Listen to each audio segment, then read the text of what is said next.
প্রিয় দর্শক, আপনি কি জানেন হরমুজ প্রণালী নিয়ে সোশ্যাল মিডিয়ায় যেসব ভাইরাল দাবি ছড়ানো হচ্ছে তার বেশিরভাগই ইতিহাসের সাথে মেলে না। অনেকে বলে সাহাবীরা নাকি এই জলপথ জয় করেছেন, মুসলিম সেনারা নৌযুদ্ধ করে এটাকে ইসলামী শাসনের অধীনে এনেছিল। কিন্তু সত্যটা কি এতই সহজ, নাকি এটি শুধু আবেগ আর ভুলের তথ্যের মিশ্রণে তৈরি একটি কাহিনী? আজকের এই ভিডিওটিতে আপনি জানতে চলেছেন এমন কিছু বাস্তব ইতিহাস যা শুনলে আপনার চিন্তাধারা বদলে যাবে।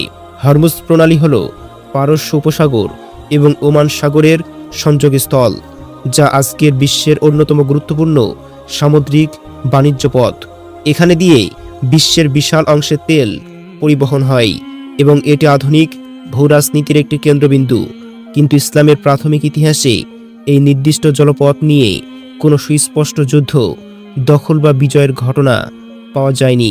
ইতিহাসের নির্ভরযোগ্য গ্রন্থগুলোতে এমন কোনো প্রমাণ নেই যে সাহাবীরা এখানে নৌযুদ্ধ করেছেন বা এটি আলাদা করে বিজয় করেছেন। ইসলামের সূচনা হয়েছিল আরব উপদ্বীপের মক্কা এবং মদিনা থেকে। নবী মুহাম্মদ সাল্লাল্লাহু আলাইহি ওয়াসাল্লামের সময় সাহাবীরা ইসলাম প্রচার শুরু করেন মূলত দাওয়াতের মাধ্যমে।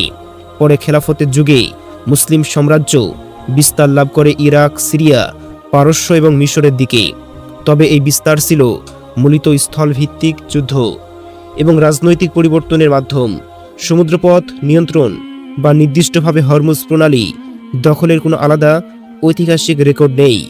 রাশেদুন খেলাফতের সময় মুসলিমরা পারস্য সাম্রাজ্যকে পরাজিত করে বিশাল অঞ্চল নিজেদের অধীনে আনেন।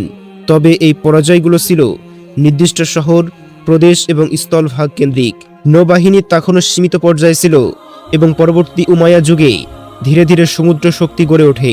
তাই হরমুজ প্রণালীকে কেন্দ্র করে কোনো বড় যুদ্ধ বা সাহাবীদের অভিযান, এ ধরনের দাবি ইতিহাসবিদরা সমর্থন করেন না।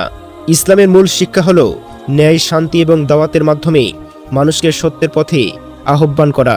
সাহাবীরা যেখানে গিয়েছেন তারা শুধু যুদ্ধ করেননি, বরং ইতিহাসের মাঝে ইসলামকে পরিচয় করিয়েছেন তাদের চরিত্র, সততা এবং আচরণের মাধ্যমে।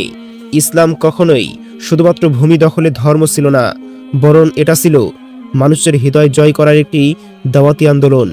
শেষ কথা হলো, হরমুজ প্রণালী নিয়ে প্রচলিত অনেক গল্প বাস্তব ইতিহাসে সবচেয়ে বেশি কল্পনা এবং অতিরঞ্জনের উপর ভিত্তি করে তৈরি।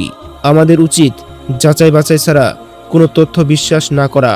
সত্য ইতিহাস জানলে ইসলামকে আরও সুন্দরভাবে বোঝা যায় এবং ভুল ধারণা থেকে দূরে থাকা যায়।